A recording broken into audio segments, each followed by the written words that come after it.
Muling kinilala ang Kapuso Show sa personality sa Anak TV Seal Awards 2025. Kasama po ang inyong lingkod. Kaya maraming salamat, Anak TV. At ito po ang inyong pambansang morning show. Unang hirit, syempre. Huwag hirin po tayo. Yan ang unang balita ni Bernadette Reyes. Congrats to us! Thank you, Anak TV. Pinili ng libu-libong magulang at professionals bilang child-friendly and child-sensitive shows ang mahigit 20 programa ng GMA at isa ang unang hirit sa mga binigyan ng Anak TV Seal Award. Ginawaran din ng Anak TV Seal ang 24 oras at 24 oras weekend. In the age of misinformation and disinformation, it is all the more incumbent upon media to create content that is truthful, factual, relevant, and right. Asahan po ninyo na amin po yang ipagpapatuloy hanggang sa hinaharap. Maraming salamat po muli sa Anak TV.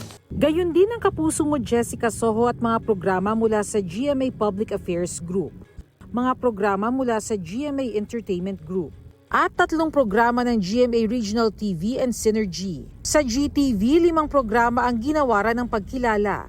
Dinomina rin ang Kapuso Show sa pangunguna ng 24 oras at Kapuso mo Jessica Soho ang top 10 favorite programs. Sa unang pagkakataon din, iginawad ang Anak TV Seal Online 2025. Panalo riyan ang mga programa ng GMA International na Pinoy at Sea, Hanap ng Pusong Global Pinoys at Global Pinoy Unlimited.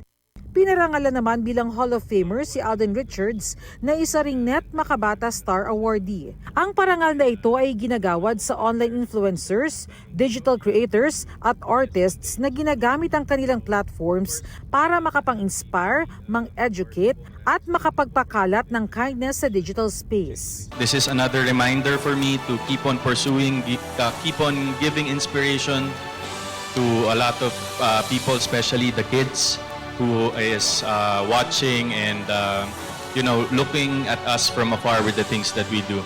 Kapwa awardee ni Alden sina ex-PBB Celebrity Collab housemates Will Ashley at Mika Salamanca. Gayon din si Caprice Cayetano ng PBB Celebrity Collab Edition 2.0. Anak TV Makabata Star Television Awardee naman sina David Licauco, Barbie Forteza, Gabby Garcia, Shaira Diaz, Marco Massa at Chris Chu. Ito lamang ay sumisimbolo na may ginagawa kaming mabuti para sa ating mga kabataan. For us to be chosen, it really means a lot.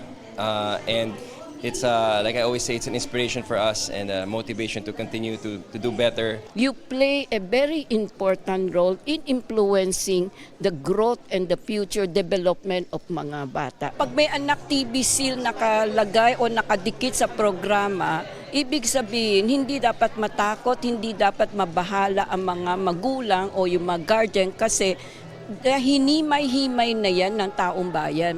Ito ang unang balita, Bernadette Reyes para sa GMA Integrated News. Gusto mo bang mauna sa mga balita? Mag-subscribe na sa GMA Integrated News sa YouTube at tumutok sa unang balita.